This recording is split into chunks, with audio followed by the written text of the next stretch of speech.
All India Muslim personal law board ಮಾರ್ಗದರ್ಶನದಲ್ಲಿ Muslim ಸಮಾಜದ ಸಂಯುಕ್ತ ನಾಯಕತ್ವದಲ್ಲಿ ಉಲ್ಮಾ ನೇತೃತ್ವದಲ್ಲಿ ವಕ್ಫ್ ತಿದ್ದುಪಡಿ ಕಾಯ್ದೆ ವಿರುದ್ಧ ಬೃಹತ್ ಪ್ರತಿಭಟನೆ ಹಾಗೂ ರ್ಯಾಲಿ ಬನಹಟ್ಟಿ ನಗರದ ಸ್ಪಿನ್ನಿಂಗ್ ಮಿಲ್ದಿಂದ ತಹಶೀಲ್ದಾರ್ ಕಚೇರಿಯವರೆಗೆ ನಡೆಸಲಾಯಿತು.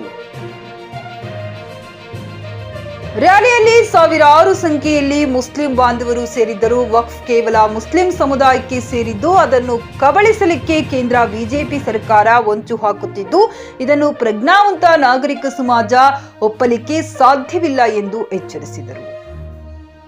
ಇದು ಕೇವಲ ಧಾರ್ಮಿಕ ವಿರೋಧಿ ಮಾತ್ರವಲ್ಲದೆ ಸಂವಿಧಾನ ವಿರೋಧಿ ಕೂಡವಾಗಿದೆ ಎಂದು ಪ್ರತಿಭಟನಾಕಾರರು ತಿಳಿಸಿದರು. ವಕ್ಫ್ ತಿದ್ದುಪಡಿ ಕಾಯ್ದೆಯನ್ನು ತಕ್ಷಣವೇ ಹಿಂಪಡೆಯಲು ತಹಶೀಲ್ದಾರ್ ಅವರ ಮುಖಾಂತರ ರಾಷ್ಟ್ರಪತಿಗಳಿಗೆ ಮನವಿ ನೀಡಲಾಯಿತು. ಈ ಸಂದರ್ಭದಲ್ಲಿ ತೆರದಾಳ ವಿಧಾನಸಭಾ ಕ್ಷೇತ್ರದ ಮುಖಂಡರಾದ ಬುಡನ್ ಜಮಾದಾರ್, ಅಯೂಬ್ ಖಾನ್ ಹೊರಟ್ಟಿ, ಶಕೀಲ್ ನದಾಫ್, ಮೌಲಾನಾ ಮೊಹಸಿನ್, ಹುಸೇನ್ ಜಮಾದಾರ್, ಮುಬಾರಕ್ ಅಲ್ಲಾ ಖಾನ್, ಹಾಫೀಜ್ ಅಬೀದಾ, ಮೌಲಾನಾ ರಂಜಾನ್, ಅಮ್ಜದ್ ಖಾನ್ ಇನಾಮದಾರ್ ಹಾಗೂ ತೆರದಾಳ ವಿಧಾನಸಭಾ ಕ್ಷೇತ್ರದ ಮುಸ್ಲಿಂ ಸಮುದಾಯದ ಜನರು ಪಾಲ್ಗೊಂಡಿದ್ದರು. Akram Jamadar, GK news Kannada, Teradal. ಏನು NDA ಸರ್ಕಾರ ವಕ್ಫ್ ಅಮೆಂಡ್ಮೆಂಟ್ ಬಿಲ್ 2024 ಇದು ಸಂವಿಧಾನ ವಿರೋಧಿ ಕಾನೂನನ್ನು ಏನು ಜಾರಿ ಮಾಡಿದೆ ಅದರ ವಿರುದ್ಧವಾಗಿ all India Muslim personal law board ವತಿಯಿಂದ ಇವತ್ತು ನಾವು ಬನಟ್ಟಿ ತಾಲೂಕಿನಲ್ಲಿ ಒಂದು ಪ್ರತಿಭಟನೆಯನ್ನು ಹಮ್ಮಿಕೊಂಡಿದ್ದೇವೆ. ಈ ಪ್ರತಿಭಟನೆ ಮೂಲಕ ನಾವು NDA ಸರ್ಕಾರಕ್ಕೆ ಏನು ತಿಳಿಸೋದಪ್ಪ ಅಂತಂದರೆ, ನಿಮ್ಮ ಈ ಧಮಕಿಗೆ, ನಿಮ್ಮ ಈ ಹುಕುಮತ್ತಿಗೆ ದುರುಪಯೋಗ ನೀವು ಪಡ್ಕೋತಾ ಇದ್ದೀರಾ. ಈ ನಿಮ್ಮ ಹುಕುಮತ್ತಿಗೆ ನಾವು ಹೆದರೋರಲ್ಲ. ನಾವು ಏನೋ ಇದ್ರೂ ಟಿಪ್ಪು ಸುಲ್ತಾನ್ ಔಲಾದ್ಗಳಿದ್ದೀವಿ. ಯಾಕಪ್ಪ ಅಂತಂದರೆ ನಮ್ಮ ಪೂರ್ವಜರು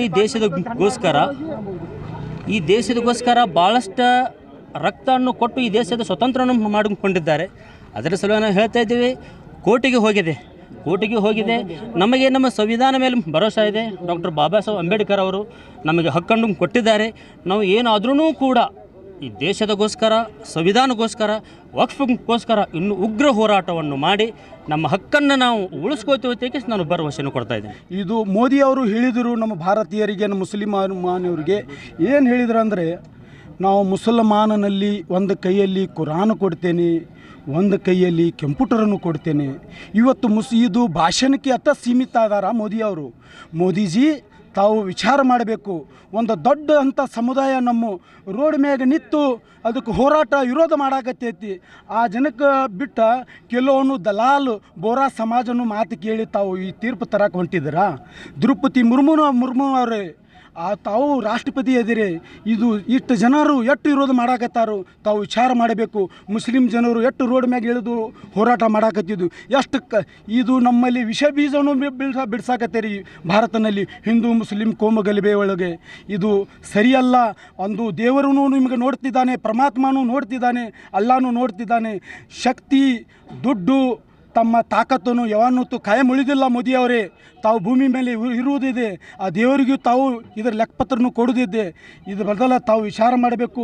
ಈಗ ತಂದಂಥ ಕೆಟ್ಟ ಕಾನೂನನ್ನು ನಮ್ಮ ಮ್ಯಾಗೆ ತಂದಿರಿ, ಅದು ಹಿಂದೆ ಪಡಿಬೇಕಂತೂ ನಾವು ನಮ್ಮ ಎಲ್ಲ ತೆರದಾಳ ಮತಕ್ಷೇತ್ರದಿಂದ, ನಮ್ಮೆಲ್ಲ ಕೂಡಿದ ಜನರ ಮುಸ್ಲಿಂ ಜನರದಿಂದ ನಾವು ನಿಮಗೆ ಒತ್ತಾಯ ಮಾಡ್ತೀವಿ. ಇದಕ್ಕೆ ತಾವು ಹಿಂದೆ ಪಡಿಲಿಲ್ಲ ಅಂದರೆ ತಾವು ನಮಗೆ ಒಳಗೆ ಹಾಕ್ತೀನಂದ್ರು ನಾವು ಒಳಗೆ ಹೋಗೋಕ್ಕೆ ಹೆದರಲ್ಲ. ನಾವು ಒಳಗೆ ಹೋಗೋಕ್ಕೆ ಹೆದರಲ್ಲ. ಮೋದಿ ಅವರೇ, ಹೆದರಲ್ಲ.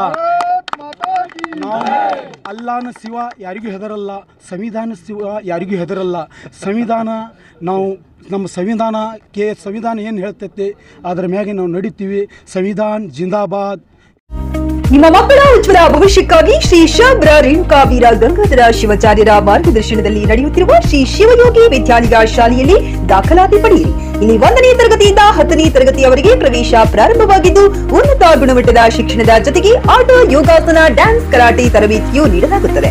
5ನೇ ತರಗತಿಯಿಂದ 10ನೇ ತರಗತಿಯವರೆಗೆ ವಸತಿ ಸೌಲಭ್ಯವೂ ಕೂಡ ಲಭ್ಯವಿದೆ. ನುರಿತ ಶಿಕ್ಷಕರಿಂದ ಬೋಧನೆ ನೀಡಲಾಗುತ್ತದೆ. SSLCಯಲ್ಲಿ ಈ ಶಾಲೆಯ ಫಲಿತಾಂಶವು 100%ವಾಗಿದೆ. ಹಾಗಿದ್ರೆ ತಡೆಯಾಕೆ? ಇಂದೇ ಭೇಟಿ ನೀಡಿ ಶ್ರೀ ಶಿವಯೋಗಿ ವಿದ್ಯಾಲಯ, ಹುಮ್ನಾಬಾದ್. ಹೆಚ್ಚಿನ ಮಾಹಿತಿಗಾಗಿ ಸಂಪರ್ಕಿಸಿ 8747071091 ಅಥವಾ 9164643288.